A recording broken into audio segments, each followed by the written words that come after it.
Hey Canucks fans, welcome to Clay's Canucks commentary for Friday, March the 8th.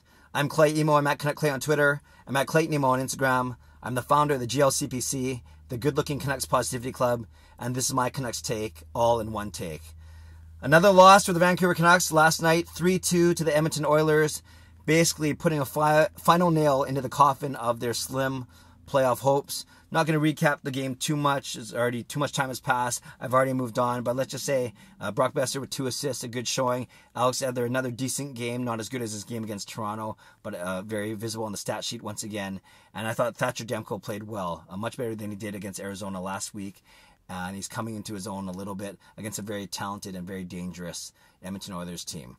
Let's talk about Quinn Hughes. And the reason why I want to talk about Quinn Hughes is a couple of reasons. Number one, Hughes' Michigan Wolverines team, college team, starts their playoff series today. And then the ramifications of that team losing, and then Quinn Hughes joining us sooner as opposed to later. So in anticipation of this video, I put a poll up on Twitter saying this. Do you actually hope, or I didn't say actually, I said, do you hope that Quinn Hughes and the Michigan Wolverines lose their first round playoff series, meaning that he could join us as early as next week? It's been out there for only 2 hours, over 350 votes, and right now, no joke, it is 50-50.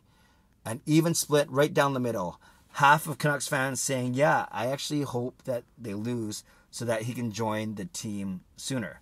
The other half saying, not their words, or at least one person's word, that's a bit selfish. They're saying, no, he stayed in college because he wanted to win in his final year. Let him gain the experience. Let him take his team as far as he can. We don't need these last 10 to 12 games from him. Let's wait till the start of next season, because there's no rush to bring him in now. So let's talk about both of these scenarios. But before that, I want to talk about the overall scenario and the complications surrounding Quinn Hughes' debut with the Canucks. It's not clean, and there's a lot of ramifications. There's his entry-level contract burning a year. There's being arbitration eligible. There is the expansion draft. There's all these things, and they're all predicated on the fact that Quinn Hughes has a late birthday. Not even that. It's more predicated on the fact that he's an older player coming out of college as opposed to just being drafted straight out of junior. And it's all around this, that Quinn Hughes' birthday is in October. So by the end of 2019, he's going to turn 20 years old. And that's very important. That's very important for a few reasons. Number one, it doesn't matter if Quinn Hughes plays 1 game or 20 games, or he can't do that, but 1 game or 10 or 11 or 12. By virtue of his age, as soon as he plays 1 game for the Vancouver Canucks this year, it burns the first year of his contract. So anything you read about him having to play 10 games to burn his first year, that's not true. That's something else. When it comes to his 3-year entry-level contract that he still needs to sign with the Canucks, as soon as he plays 1 game for the Canucks, he burns his first year. So you're saying to me, Clay, well, what's the advantage of that? Why not just sit him out? Well, the advantage of that is when it comes to arbitration and when it comes to his next contract, they're going to get to his next contract sooner, i.e. his second pro contract, and he will not have arbitration rights. So that means all the leverage is actually with the Vancouver Canucks and not with Quinn Hughes and his people. Now, contrast that to someone who comes in earlier, who plays 3 full seasons and is not as old as Hughes. They're only turning 19 in the calendar year that they come in. Then someone like that, like Troy Stecher last year, would have full arbitration rights, meaning he could take the team to arbitration. Now, even if someone like that takes the team to arbitration, you don't worry about it too much unless they are an impact player like a Besser or a Pettersson. Someone like a Stecher or a Pouliot, as good as they are, they weren't going to hold the team hostage, so to speak. But it's still a little nuance that gives the Canucks more leverage. So if you follow me there, because of Quinn Hughes turning 20 in this calendar year, 2019, as soon as he plays his first game, he burns the first year of his entry-level contract. But that means when he gets to the end of his 3-year contract, at the end of the 2 full seasons plus a few games this year, he will not have arbitration rights. He can't take the team to arbitration, and therefore Vancouver, the Canucks, the club, has all the leverage. So that's the first thing.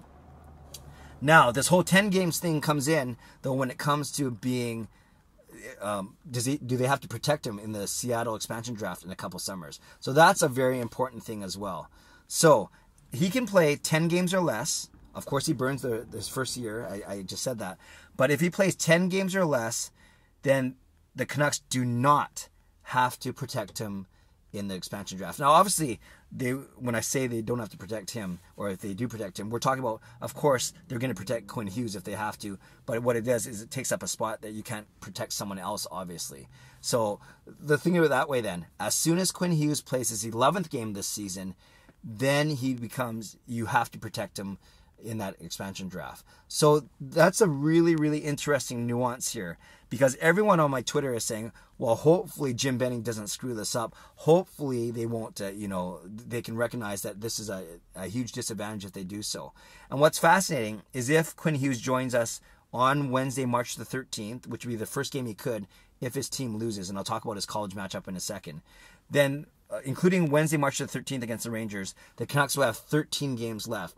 If you bring Quinn Hughes in for that game and keep him here for the rest of the season, he either plays all 13 games. The worst case scenario is he plays 11, 12, or 13. The best case scenario is he plays 10 or fewer. So that means if he was here and healthy for the entire last month, you would have to sit him out of 3 of the remaining 13 games for the Canucks. You'd hope they would have the wherewithal, the foresight to do that in order to hold on to that spot for the expansion draft for Seattle in a couple of summers. So once again, Quinn Hughes has to play 10 games or fewer, and then the Canucks do not have to protect him in the expansion draft. As soon as he hits game number 11, he will have to be protected. So that's a different issue than the burning the first year of his entry-level contract. So remember, 2 different issues, all forced because of Quinn Hughes' late birthday, or the fact that he's turning 20. Yes, he burns a year as soon as he plays 1 game, but 10 games or fewer, and we don't have to protect him. I think those are the 2 nuances that we need to look at. So let's look at what he's going to bring to the Canucks. Obviously, defense is harder than forward, so he may not have the exact same impact that Brock Besser had when he joined 2 seasons ago, or Elias Pettersson this season, but it still gives us another rookie to get excited about. And I guess that's one of the temptations of playing him all 13 games, which I hope the Canucks don't do. But in essence, every game he does play, and every game he does something cool or memorable or highlight reel worthy, it is building hope for the future. It is building hope for next season. It is making fans more excited to buy season tickets, to renew season tickets. It's getting the players on the team more excited. It's getting free agents potentially to be more excited to sign here on July 1st. So I get that there's a big picture, but then you wonder, as much as excited as I am for Quinn Hughes, you wonder how much is he actually going to move the needle, though, in 10 games versus 13 games. So again, you hope that the Canucks have the wherewithal to not play him all 13 games if he's even available for those 13 games. One thing I wanted to talk about too, I forgot to talk about when I was talking about arbitration. It's the exact same situation as Brock Besser. Brock Besser came in as a guy turning 20 years old. That truck just completely changed the lighting on my video. Brock Besser came in 20 years as a guy turning 20 years old in that calendar year. And what happened to him then is he played his 9 games for the Canucks 2 seasons ago. So, of course, he burned his first year.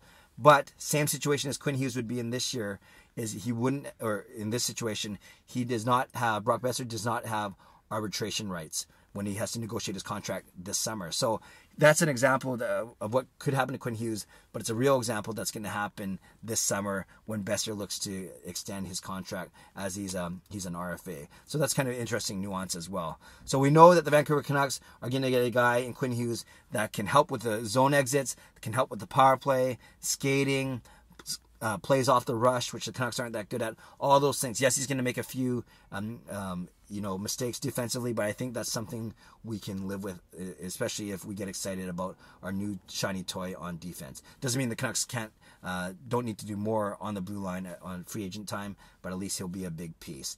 Now, Hughes and his Michigan Wolverines are taking on the Minnesota team. Minnesota actually finished 3rd in their conference.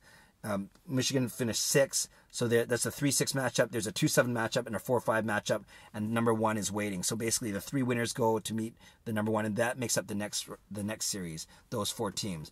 So what that means is this: it means if Quinn Hughes and the Michigan Wolverines lose in their best of 3 series this weekend, he'll be available to the Canucks as early as March 13. If they win this weekend best of 3 series. Then they play in another best of 3. Actually, it's not even best of 3. It's a single elimination starting on March 16th, next Friday and next Saturday, March 16th and March 17th. So then if they, basically by virtue of winning this one series, we wouldn't get Quinn Hughes for another week. It pushes it back another week. And then that 10-11 game issue doesn't even become an issue. So I guess that's kind of the interesting split point when it comes to this poll. For everyone it was 50-50, like I said. For everyone who said yes, you kind of hope they lose. It's because you want to see Quinn Hughes in our lineup. And fine, let's see him in our lineup as early as March the 13th. But let's make sure he doesn't play more than 10 games. That's 10 games or fewer.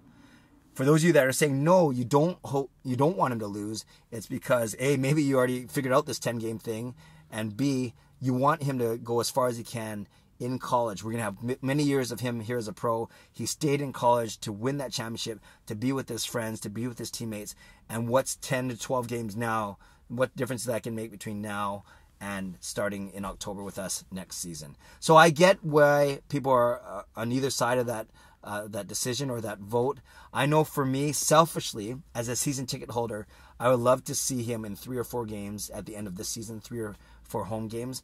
But I'm not so torn up about it where I'm not going to be cursing the Michigan Wolverines if they end up winning their first round playoff matchup against Minnesota. I'm truly fine either way. We waited this long. I think we can wait 5 or 6 more months. But I wanted to point out in this video the 2 different ramifications we have: the burning the entry level contract, and then along with the arbitration rights, versus the having to protect them for the expansion draft when Seattle comes in the league in a couple years. So Canucks fans, I hope that makes sense to you. I'd love to hear where you come out on this. My poll was 50-50. Whether you vote on Twitter or whether you leave a comment below here, I'd love to hear what you think. Do you want to see Quinn Hughes in our lineup as early as next Wednesday, or are you fine with his team winning in the first round of the playoffs and advancing to the next round, which would be next weekend? Leave a comment below. I love to read, react, and reply as always. Subscribe if you'd like to. Like this video if you'd like to. And the Canucks host the Vegas Golden Knights tomorrow night at Rogers Arena. I'll preview the game tomorrow. But for today, let's talk about Quinn Hughes. What do you want to see to happen for him and with him in the next week or so? Have a great day. God bless. And go Canucks go.